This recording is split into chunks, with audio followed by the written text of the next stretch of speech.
ఉస్తాద్ భగత్ సింగ్, గబ్బర్ సింగ్ లేకపోతే సర్దార్ గబ్బర్ సింగ్.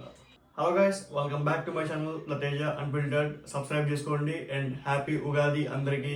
ఈరోజు మనం ఉస్తాద్ భగత్ సింగ్ సినిమా గురించి అయితే మాట్లాడుకుందాం.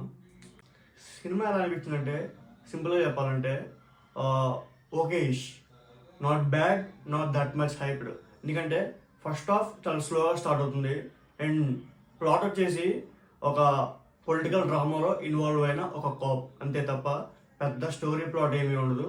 ఓపెన్ చేయగానే గబ్బర్ సింగ్ వచ్చే వస్తాయి. సేమ్ చిన్నపిల్లోడు ఒక 5-10 మినిట్స్ ఇంపాక్ట్ఫుల్ క్యారెక్టర్, నువ్వు పెద్ద నాకు ఏమవుతావు, నేను అదవుతా ఇదవుతా అన్నట్టే ఉంటుంది. సో అలాగే స్టార్ట్ అవుతుంది సినిమా. పసివాడు ఉస్తాద్ భగత్ సింగ్ అవుతాడు, అక్కడేమో పసివాడు గబ్బర్ సింగ్ అవుతాడు. సో అలాగే స్టార్ట్ అవుతుంది.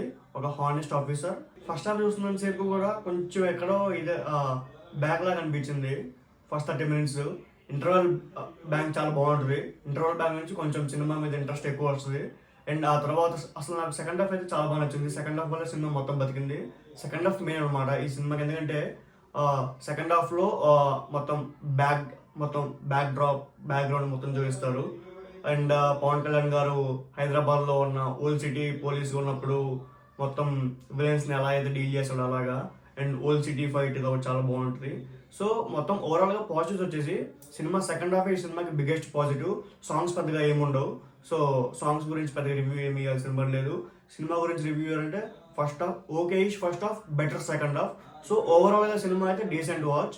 అండ్ పవన్ కళ్యాణ్ గారు యాక్టింగ్ గురించి చెప్పాల్సిన పని లేదు. ఇక పవన్ కళ్యాణ్ గారు సినిమా మీద ఉన్నారంటే మొత్తం ఫ్యాన్స్ అందరూ కూడా చాలా ఎక్సైటెడ్గా ఫీల్ అవుతారు. సో ఇది మొత్తం సినిమా కూడా మొత్తం పవన్ కళ్యాణ్ గారి వల్ల నడిచింది. వన్ మ్యాన్ షో అండ్ ఇద్దరు హీరోయిన్స్. ఈ సినిమాలో నేను మామూలు ట్రైలర్ చూసే ముందు, అంటే రిలీజ్ అవ్వకముందు దాకా కూడా ఎక్కువ స్కోప్ రాశి ఖన్నాకు ఉంటుందని చెప్పి అనుకున్నాను.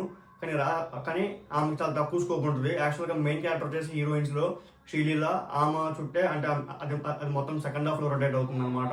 ఈ సినిమా సెకండ్ హాఫ్ చూస్తున్నంత సేపు కూడా నాకు నిన్న చూసిన దురంధర గుర్తుకొచ్చింది. ఎందుకంటే మొత్తం ఇండియన్ గురించి, నేషనల్ గురించి ఎవరెవరు ఎలా మాట్లాడుతున్నారు. పవన్ కళ్యాణ్ గారు రీసెంట్గా ఉన్న బయట పర్సనాలిటీ ఏదైతే ఉందో అది సినిమాలో ఉంది.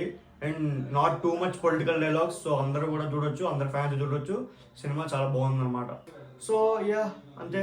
సినిమా అయితే ఓకే, నాట్ బ్యాడ్. ఫస్ట్ చాలా మంది అసలు ఏమీ హైప్ లేదు, ఏంట్రా ఈ సినిమా అటర్ ఫ్లాప్ ఏమో అని చెప్పి అనుకుంటారు. బట్ అలాగైతే ఏం జరగదు. ట్రస్ట్ మీ, సినిమాకి వెళ్ళాక మీ పర్సెప్షన్ చేంజ్ అవుతుంది. It's a very very good film to watch for this Ugadi. And once again, happy Ugadi andariki. And please subscribe to my YouTube channel. We'll see you in the next video.